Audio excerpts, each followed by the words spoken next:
Mangwende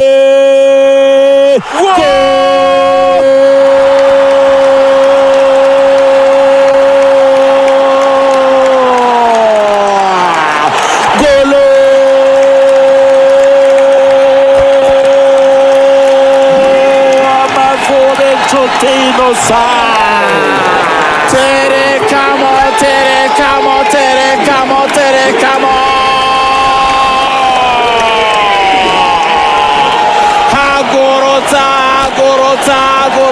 Gorota Chuchoma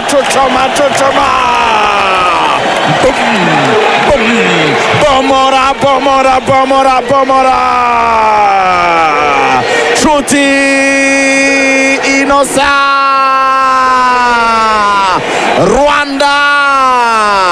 Rwanda Shimwe bene Shimwe birashoboka Tone attention barizamukira Nshuti Innocent n'ubundi Mangwende attention Gilbert imbere y'izo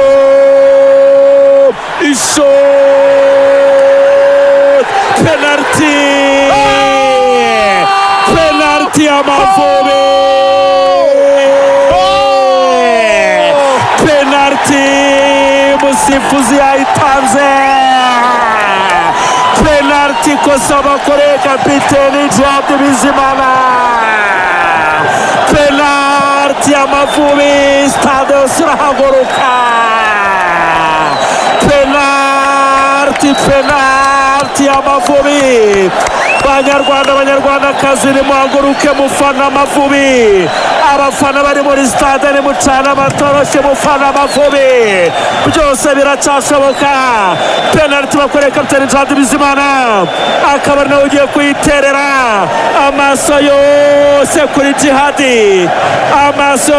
Djihad kuri uyu munota wa 72 ese icya kabiri cy'Amavubi kirajyamo cyangwa biragenda gute penalty ikipe y'igihugu Rwanda Amavubi umuzamu ikipe y'igihugu Benin yavuyemo arabanza ajya kugisha inama Djihad umwana wo mu Bugoyi uyu mwana wigiye umupira hejuru y'ikivu ikiyaga cya Kivu uyu mwana wo ku Majengo hariya i Rubavu atereka umupira yitonze afite igitambaro cy'ubutware afite igitambaro cy'ubukapiteni niwe kapiteni w'ubwato butwaye aya Amavubi niwe ugomba kubagarura mu mukino akabayesha intsinzi reka turebe ko Djihad akomeza kwimana igihugu penalty ikipe y'igihugu Rwanda Amavubi kuri uyu munota wa 72 kimwe ese iyi penalty irajyamo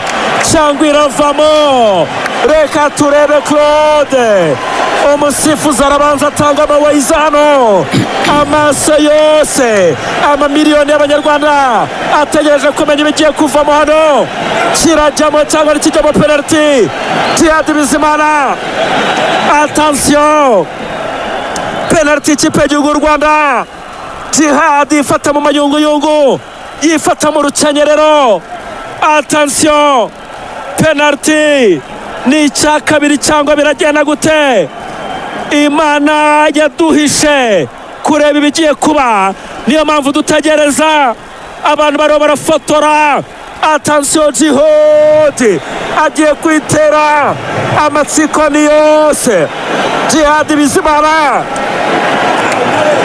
attention umusifuzi w'umunyamadagascar ari kwicisha abantu amatsiko Claude ibintu birakomeye penalty y'Amavubi attention umusifuzi atitera Djihad araze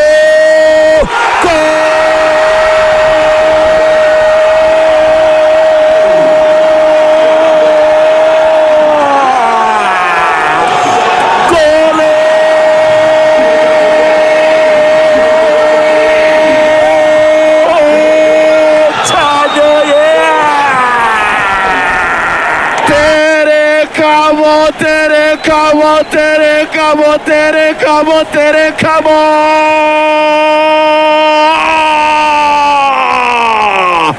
u Rwanda ruratera ntabwo ruterwa uradukangira muri Cote d'Ivoire tugahurira i Kigali. Jihad Sebya ndagaza Rwanda uri nziza n'abagutuye ni beza. Jesus Christ, what a game, what a goal. Bega tsinzi bana b'u Rwanda, intsinzi incredible. Rwanda hey, umunota wa 75, Rwanda 2 Benin 1. Sunika mu batsinda cya gatatu mesherizami, birashoboka, why not? Mana y'u Rwanda, mwana y'u Rwanda, mana y'u Rwanda, dutsindira icyago, udutsindiriye umuzimu wo mu kirambi, uduhesha amanota 3 kuri stade national Amahoro i Remera. Abanyarwanda bakeneye amanota 3 imbere y'Benin igize Kabushungwe. Iminota 15 niyo dutegereje tukareba biza kuva mu mukino. Abasore b'u Rwanda turebe niyo bakomeza kwimana igihugu. Tera umupira muremure cyane, attention, funga umupira neza cyane, u Rwanda ruracyafite umupira, uragenda urarenga no kurengurwa n'Amavubi y'u Rwanda. Abanyarwanda bari hano muri stade national Amahoro i Remera, haguruka, vuza vuvuzera, sana telefone, nta mwanya wo kwicara hano muri stade. Mufane fana gutyo, haguruka, fana, simama juu, zamura amabendera mashyire mu kirere, hanika amajwi. Atansi Amavubi imbere zo, ariko nshuti baravuga batakoze amakosa, baramukandagira mu kubita ikintu hariya, tutaryama hasi. Hanyuma aho muri hose mukomeze muterame, mwinjoying intsinzi y'Amavubi, mwinywera Kevant ikinywaji cyiza cyane, uburyohe. Minisitiri ndetse na PS bakoma amashyi bavuga ati mubatsinde. Kevant rwose mwanywa muri cocktail, Kevant mwanywa yonyine, Kevant mu icupa rito, hakaba na Kevant mu icupa rinini. Iyi ni inzoga izanwa na Gashemire Business Company Limited, aho bagurisha inzoga hose uzahajye wasabe Kevant rwose uyinywe uyinjoyinge. Inyarugenge muryango B14, mwana bahamagara kuri 07 82 68 44 97. Gashemire Business Company Limited kagugezaho Kevant aho uri hose, Kevant kabisa. Yes. Akaba kwemeze rero ngo kuko bimeze imikino mu itsinda rya 4. Ubu tuvugana Amavubi ahita kabu umwanya wa 3 n'amanota 5. Claude, ubu muri iri tsinda uko bimeze sofa, uko bihagaze live standing, Nigeria ni ya mbere n'amanota 7, Benin ni ya kabiri n'amanota 6, Amavubi y'u Rwanda akaba ya 3 n'amanota 5, Libya ikaba ya nyuma n'inota 1 cyane. Ukwezi gutaha kwa 11 biramutse birangiye gutya, ibintu byaba bikomeye cyane Claude, ibintu byaba bikomeye cyane kabisa. Match ebyiri dufitemo za Libya na Nigeria, ibintu byaba bikaze pe.